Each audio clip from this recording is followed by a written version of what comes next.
Danas je utorak, prošlo je 2 dana od te nedelje, dakle ponedeljka nema. Ponedeljak se odlaže za narednih 5 godina, taj u kome čekamo neku promenu.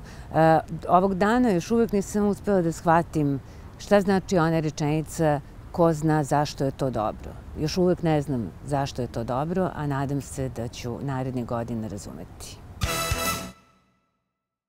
Objavljena je ta neka deklaracija o jeziku koja je probijanje otvorenih vrata, kao da nismo znali da govorimo jednim te istim jezikom. Kako se u tekstu deklaracije navodi, bosanski, crnogorski, hrvatski i srpski su 4 varijante jednog jezika, a trenutne podele su posledica prisilnog braka, lingvistike i politike. Suština se svodi na onih nekoliko reči car je go.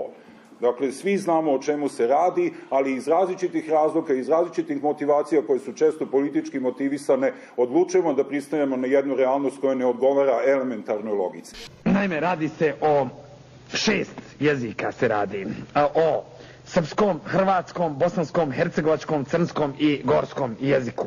Sad, nije problem u tome što je to jedan te isti jezik. To će vam svi najbolji lingvisti, od živih Snježana Kordić, Sinan Guđević, od mrtvih Dubravko Škiljan, koji to govori od početka, već 25 godina, objasniti. Naravno da nije to problem. Problem je nešto drugo. Problem je u tome što ovaj jezik postaje sve iskvareniji po sistemu Sterije Popovića. Sve same gospođe Feme koje se unterhaltuju, Vučić koji ima followere, svi ko šta radi implementiraju benefite i to je postalo jedno unakažavanje jezika kako u srpskom, tako i u hrvatskom. Pritom ono potpuno paradoksalno. Srpski i hrvatski počinju da se mešaju na neočekivanim mestima.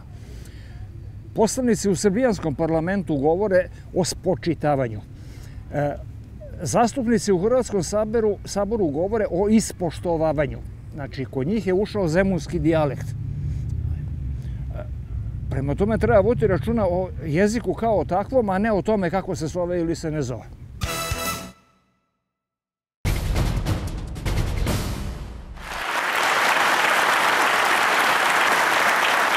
Druga stvar koju moram da kažem, to je da sam se užasno iznervirao od zloupotrebe roditelja u političke svrhe.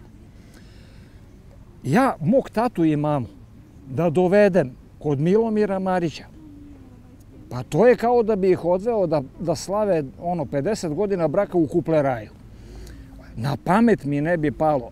Premijer Srbije Aleksandar Vučić u malo neobičajem kontekstu u kome je ceo život odrastao sa roditeljima. Mislim da njima mogu da se hvalim i da budem ponosan na njih, tako da i srećan što su me odgajale za sve drugo. Šta da im radim? Izgleda da proizvod nije baš tako dobar ispao. Gospođa Angelina, kako biste opisali sina kao majka i kao novinarka? A da nekom od moje dece padne nakon nešto na pamet, popilo bi šljagu odmah. Na svu sreću moje deca su takva da im to ne pada na pamet.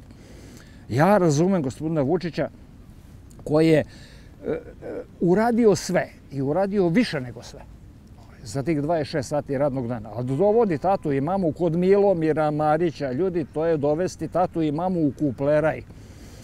Jer je to jedna opscena emisija koja ide između dve opscene reality serije koje se zovu valjda Parovi, ne znam. A Milomir Marić sam po sebi opscena pojava. Mene bi živi sram pojava.